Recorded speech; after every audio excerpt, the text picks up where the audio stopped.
Përshëndetje miq të dashur. Të ndëgjojmë kryeministrin ton Albin Kurtin, ka ju tregon PDK-s se sa lufta, sa masakra kena pas, se kërkohet PDK-ja na ka fal tokë Serbia 54-ën, 56-ën, merri botës. Shkojnë me për video. Një qëndrim tjetër sepse unë përfaqësoj një popull që ka përjetuar gjenocidin e Serbisë 4 herë. Ky gjenocidi i luftës fundit është vetë gjenocidi i 4. Jena 3 gjenocide para kësaj. Njëri është 1875-1880, tjetri është i luftëve ballkanike 1902. Sa tha 1878?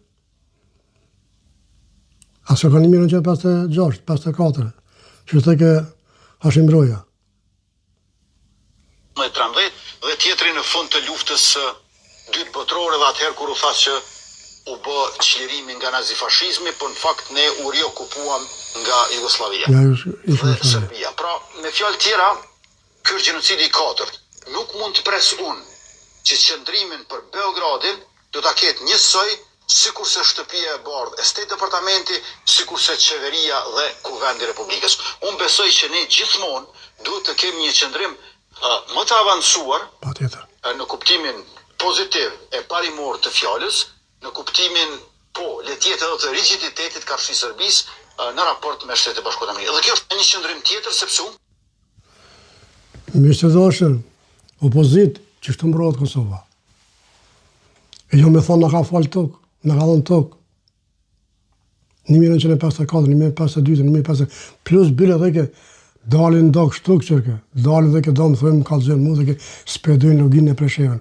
Po ku ka Kosovarë që dërë loginë e Preshevën? Aja është e jonja. Po në ka nevoj me dhonë tokë për atë tokë.